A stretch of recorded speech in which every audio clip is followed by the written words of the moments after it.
Pemirsa, bagi nasabah ataupun calon nasabah asuransi sangatlah penting untuk menentukan berapa jumlah uang pertanggungan yang dibutuhkan. Bagaimana caranya? Bersama saya Chandra Dewi, kita akan membahasnya tentunya dalam Cerdas 5 Menit.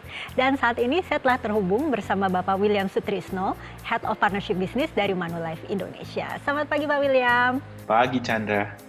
Pak William, ini ada pertanyaan melalui media sosial kita, yaitu dari Bapak Aksan. Beliau ingin membeli asuransi dasar untuk dirinya sebagai pencari nafkah utama dalam keluarga, namun juga bingung sekiranya berapa angka uang pertanggungan yang paling pas ya, karena ia sadar kebutuhannya saat ini dan masa depan pastinya akan berbeda.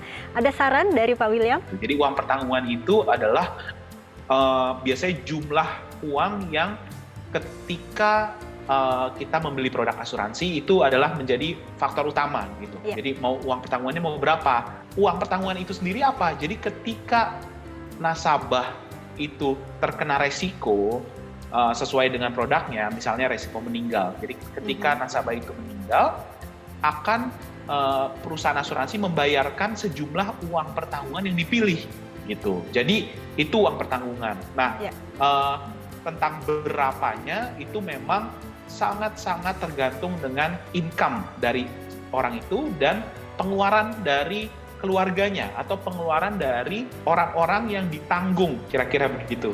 Oke, jadi menjawab pertanyaan Pak Aksan, kiranya mesti diperhatikan oleh Pak Aksan untuk menentukan uang pertanggungan yang dibutuhkannya apa ya Pak ya? Mengertikan dulu aturan mainnya atau term and condition-nya. Jadi biasanya uang pertanggungan itu akan keluar dalam keadaan apa? Apakah misalnya meninggal karena kecelakaan, atau terkena penyakit kritis, atau terkena permanent disability, atau cacat permanen gitu kan. Tahu juga aturan-aturannya. Jadi biasanya perusahaan asuransi itu membatasi misalnya kegiatan yang berbahaya. Jadi kalau punya hobi-hobi yang ekstrim, kita harus tahu ketika beli dan kita punya hobi yang berbahaya, apakah itu termasuk di cover atau enggak. Jadi itu harus tahu gitu. Nah, baru berapanya gitu kan.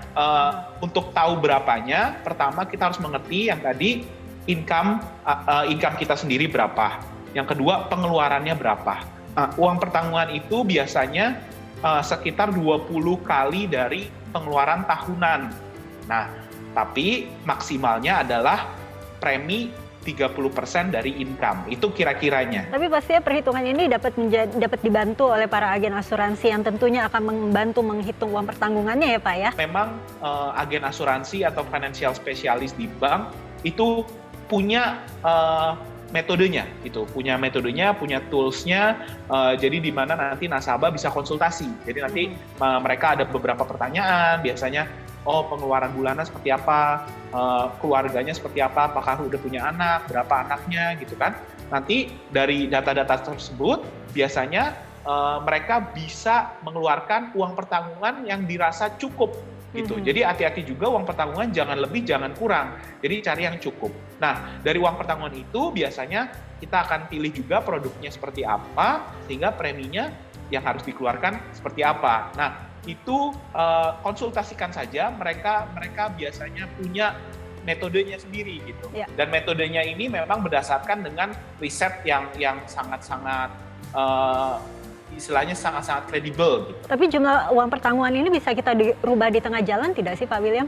Jadi ada beberapa produk yang tidak bisa dirubah, ada beberapa produk yang fleksibel, bisa dirubah di tengah jalan gitu kan.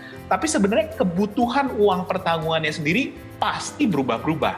Contohnya, ketika kita yang tadinya mungkin punya anak satu gitu, tapi lahir anak kedua, itu uang pertanggungan pasti naik. Karena kebutuhan keluarga naik dengan adanya ekstra satu anak gitu. Jadi pasti ada perubahan, tapi yang pasti perhatikan apakah produknya itu bisa disesuaikan uang pertanggungannya atau tidak ketika di awal. Baiklah Pak William, terima kasih banyak ya Pak atas kehadirannya Pak. Dan pemirsa, demikianlah Cerdas 5 Menit, Cerdas Finansial untuk episode kali ini. Saya Chandra Dewi, terima kasih dan sampai jumpa.